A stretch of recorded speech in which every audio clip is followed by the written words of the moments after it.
ಆತ್ಮೀಯ ಕೇಳುಗರಿಗೆ ನಿಮ್ಮ ರಮಾಶ್ರೀ ನಡಿಗೇರ್ ಮಾಡುವ ನಮಸ್ಕಾರಗಳು.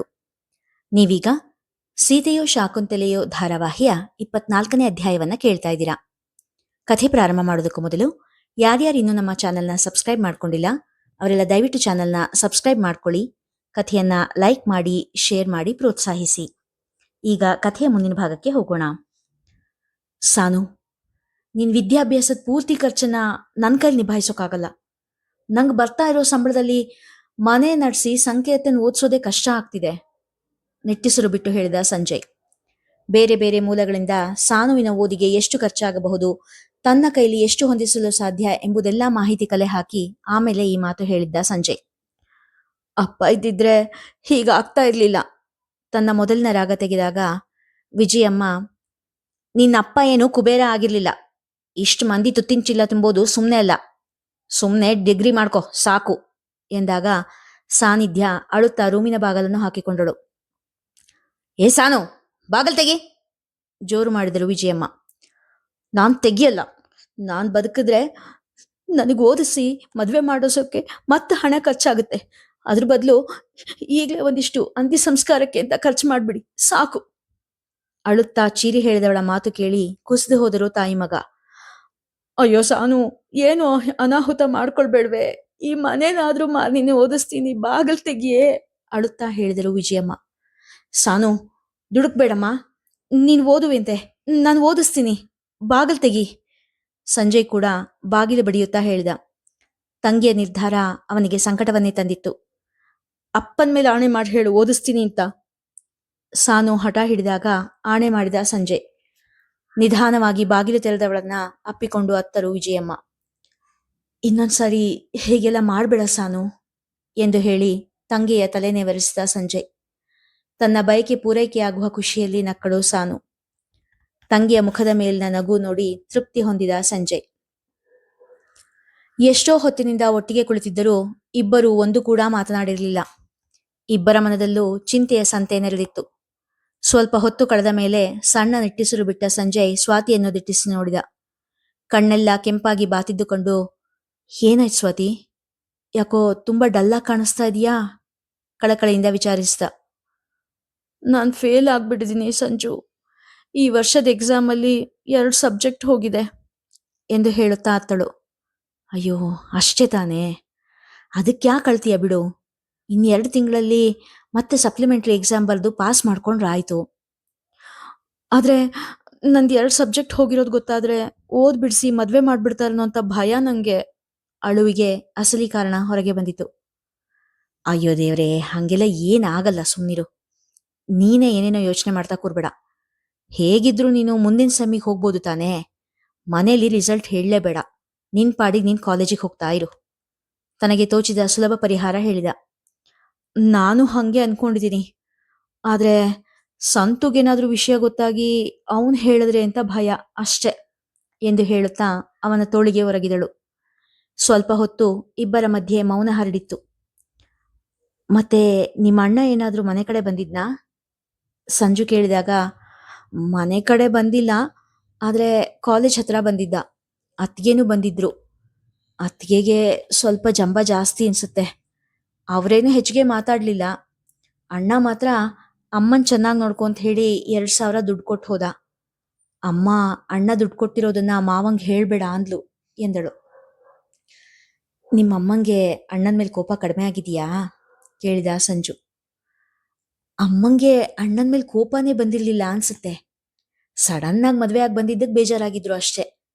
ಆದ್ರೆ ಮಾವನ್ನ ಎದುರಿಸಿ ಅಣ್ಣನ ಜೊತೆ ಹೋಗೋ ಧೈರ್ಯ ಬಂದಿಲ್ಲ. ಅತ್ತಿಗೆ ಹೇಗೋ ಏನೋ ಅನ್ನೋ ಭಯ ಅನ್ಸುತ್ತೆ. ಅದೇನೋ ಹೇಳ್ತಾರಲ್ಲ, ಗೊತ್ತಿಲ್ಲದೆ ಇರೋ ದೈವಕ್ಕಿಂತ ಗೊತ್ತಿರೋ ದೆವ್ವನೇ ವಾಸಿ ಅಂತ ಎಂದವಳು ಮತ್ತೆ ನೆನಪಿಸಿಕೊಂಡು, ನಿನ್ ತಂಗಿ ಈಗ ಹ್ಯಾಪಿ ಆಗಿದ್ದಾಳಾ ಎಂದು ಕೇಳಿದಳು. ಸಾನುನ ಇಂಜಿನಿಯರಿಂಗ್ ಸೇರಿಸಿದ್ದಕ್ಕೆ ಅವಳೇನೋ ಖುಷಿಯಾಗಿದ್ದಾಳೆ. ಆದ್ರೆ ಎಜುಕೇಶನ್ ಲೋನು ಅವಳ ಹೆಸರಲ್ಲೇ ಇರೋದಲ್ವಾ, ಅದಕ್ಕೆ ಅಮ್ಮ ಒಂದೊಂದ್ಸರಿ ಬೇಜಾರು ಮಾಡ್ಕೋತಾಳೆ. ಅಪ್ಪ ಇದ್ದಿದ್ರೆ ಅವಳ ತಲೆ ಮೇಲೆ ಸಾಲದ ಹೊರೆ ಇರ್ತಿರ್ಲಿಲ್ಲ ಅಂತ ಹೇಳ್ತಾ ಇರ್ತಾಳೆ ಬೇಸರಿಸಿಕೊಂಡ. ತನ್ನ ಶಕ್ತಿ ಮೀರಿ ಸಂಸಾರಕ್ಕೆ ಆಧಾರವಾಗಿ ನಿಂತಿದ್ದರೂ ತನ್ನ ಅಮ್ಮ ಕೆಲವೊಮ್ಮೆ ಅದನ್ನು ಗುರುತಿಸದೆ ಹೋದಾಗ ಸ್ವಲ್ಪ ಬೇಸರವಾಗುತ್ತಿತ್ತು ಸಂಜಯನಿಗೆ.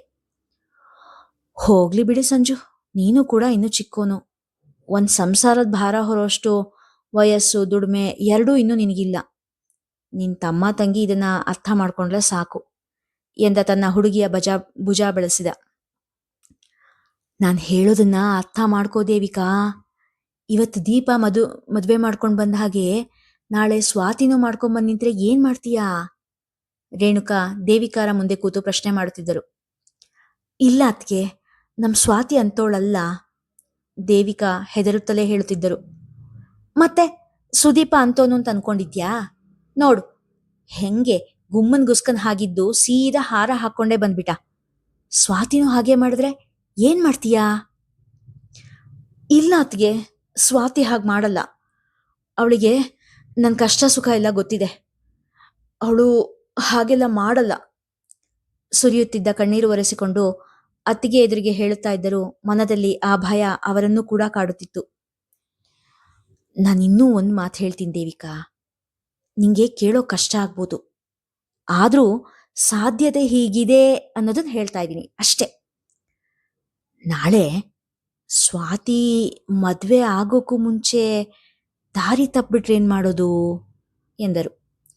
ದೇವಿಕಾ ಅವರಿಗೆ ಈ ಪ್ರಶ್ನೆಯೇ ತಡೆಯಲಾಗದ ಆಘಾತ ಕೊಟ್ಟಿತ್ತು. ಅದ್ಗೆ ಯಾಕೆ ಹೀಗೆ ಹೇಳ್ತಾ ಇದ್ದೀರಾ? ನಮ್ ಸ್ವಾತಿ ಅಂತೋಳಲ್ಲ, ಅವಳ ಸಂಸ್ಕಾರ ಅಂತದ್ದಲ್ಲ, ಅವಳ ಅಪರಂಜಿ. ದೇವಿಕಾರ ಬಿಕ್ಕು ಹೆಚ್ಚಾಗಿತ್ತು. ಹೌದು ದೇವಿಕಾ, ನಮ್ ಸ್ವಾತಿ ಬಂಗಾರನೇ, ಆದ್ರೆ ಅವಳು ಅಪರಂಜಿ. ಅಪರಂಜಿ ತುಂಬಾ ಮೃದು. ನಾಳೆ ಪ್ರೀತಿ ಪ್ರೇಮ ಅಂತ ಯಾರಿನಾದ್ರೂ ಮೋಸ ಹೋಗ್ಬಿಟ್ರೆ? ಹೆಣ್ಮಕ್ಳು ಯಾವತ್ತಿದ್ರೂ ಸೆರ್ಗಲ್ಲಿರೋ ಕೆಂಡ ಇದ್ದ ಹಾಗೆ, ಬೇಗ ಅವ್ರ ಜವಾಬ್ದಾರಿ ಕಳ್ಕೊಂಡ್ಬಿಡ್ಬೇಕು. ರೇಣುಕಾ ಹೇಳಿದಾಗ ದೇವಿಕಾ ತುಸು ಬೆಚ್ಚಿದಳು. ಈಗೇನ್ ಮಾಡೋಣ ಅಂತೀರ ಅತ್ಗೆ? ಸೋತು ಕೇಳಿದಳು.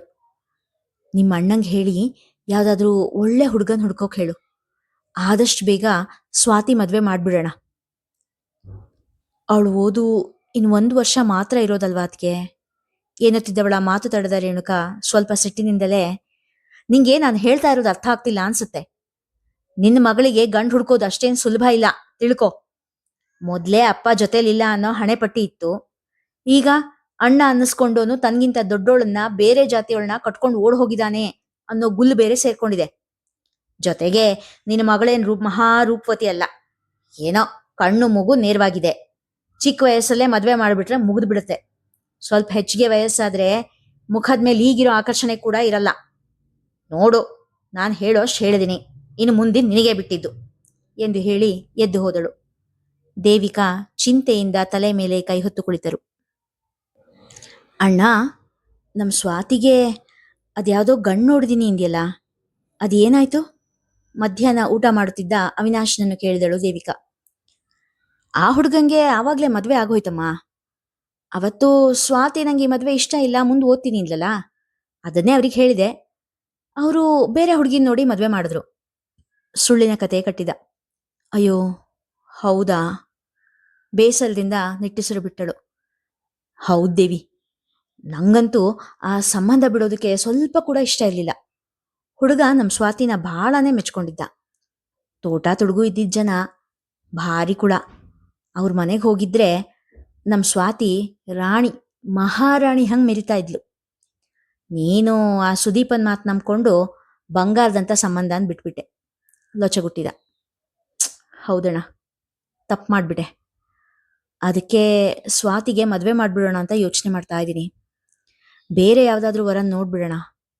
ನನ್ ಮದ್ವೆ ಮಾಡ್ಸಿದ್ರಲ್ಲ ಶಾಮಣ್ಣ, ಅವ್ರ ಮಗ ಕೂಡ ಅದೇ ಬ್ರೋಕರ್ ಕೆಲಸ ಮಾಡ್ತಾ ಇದ್ದಾರಲ್ವಾ, ಅವರಿಗೆ ಹೇಳಿ ಜಾತಕ ಕೊಟ್ಬಿಡೋಣ ಎಂದಳು. ಸರಿ ಕಣಮ್ಮ, ಅವರನ್ನ ಮನೆಗೆ ಬರೋಕ್ ಹೇಳ್ತೀನಿ. ಅವ್ರ ಜೊತೆ ನೀನೇ ಮಾತಾಡ್ಬಿಡು. ಆದ್ರೆ ಅಣ್ಣ, ಎಲ್ಲ ನಿಕ್ಕಿ ಆಗೋವರೆಗೂ ಸ್ವಾತಿಗೆ ಏನು ಹೇಳೋದು ಬೇಡ. ಅವಳು ಸುಮ್ಮನೆ ಅಡ್ಬಾಯ್ ಹಾಕ್ತಾಳೆ ಎಂದಾಗ ದೇವಿಕಾಗೆ ಕಾಣದಂತೆ ಮುಖ ಸೊಟ್ಟಗೆ ಮಾಡಿನ ಅವಿನಾಶ್, ನನಗೆ ಬೇಕಾಗಿದ್ದು ಅದೇ ಎಂದು ಮನಸ್ಸಿನಲ್ಲೇ ಹೇಳಿಕೊಂಡ. ಸಂಜು, ಇವತ್ತು ಸಂಜೆ ಸಾರಿಕಾ ಬರ್ತಾಳಂತೆ ಕಣೋ, ಮನೆಗೆ ಒಂದಿಷ್ಟು ಸಾಮಾನು ಬೇಕು, 100-200 ಕೊಡೋ. ವಿಜಯಮ್ಮ ಕೇಳಿದಾಗ, ಅಮ್ಮ, ಬರೋ ಸಂಬಳ ಪೂರ್ತಿ ನಿನ್ ಕೈಲೇ ಕೊಡ್ತೀನಲ್ಲಮ್ಮ, ನನ್ನ ಬಸ್ ಚಾರ್ಜಿಗೆ ಬಿಟ್ರೆ ನನ್ನ ಹತ್ರ ದುಡ್ಡು ಎಲ್ಲಿರುತ್ತೆ? ಅಸಹಾಯಕತೆಯಿಂದ ನೋಡಿದ ಸಂಜಯ್. ಅಯ್ಯೋ, ಏನೋ ದೇವ್ರು ನಮ್ಗೆ ಈ ಕಷ್ಟ ಕೊಡಬಾರ್ದಾಗಿತ್ತು.